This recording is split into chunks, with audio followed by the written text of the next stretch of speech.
ሲግማ ምንድነው ከሰው ለየት ያደረገው? ሲግማ ለምንድነው ጠንካራና አይበገር የሆነው?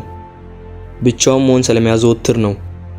አውቃለሁ ብቸኝነት በጣም ከባድ ነው፣ ግን አንዴ ብቻ መሆን ከጀመርክ ማንም ሊያስቆም አይችልም። መጨረሻ ላይ ዋጋ ያለውን ነገር ነው የምታገኘው። ከምንም በላይ ልትራመደው የሚችለው ከባዱ የእግር ጉዞ ብቻህን ስትጓዝ ነው። የዛን ጊዜ ነው ጠንካራ የምትሆነው።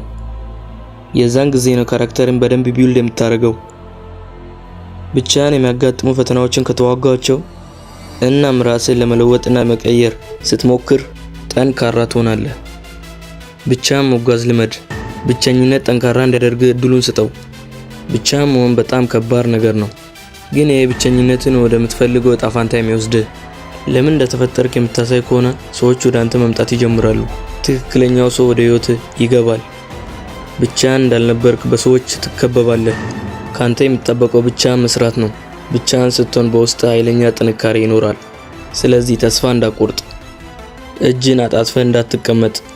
የተፈጠርከው ለራስ ለመቆም ነው። አንተ የተፈጠርከው የሌሎች መሪ ለመሆን ነው። አንተ የተፈጠርከው ሌሎችን ለመምራት ነው። ሁሌም ቢሆን ያንን ሲግማ መሆን አለብህ። ብቻውን ነገሮችን የሚፈታ፣ ብቻውን ስኬታማ የሚሆን፣ ሁሌም ራስን ለማሳደግ ብቻህን መጓዝ አለብህ።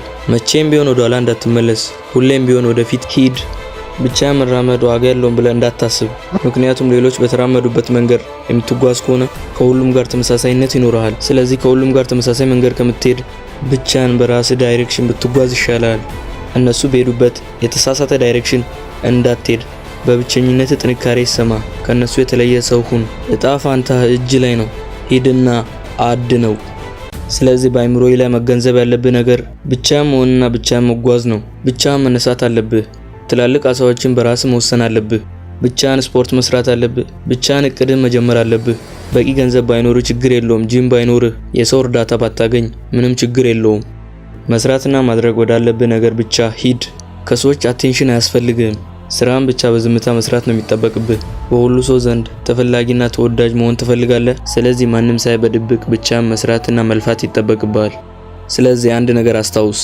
ብቻህን መጓዝ ስትጀምር፣ ብቻህን መጀመር እንዳለብህ ስትረዳ፣ ብቻህን ማድረግ እንዳለብህ ስታውቅ፣ ብቻህን ስትወርቅና ስትሸነፍ፣ በመጨረሻ ብቻህን ስኬታማ ትሆናለህ።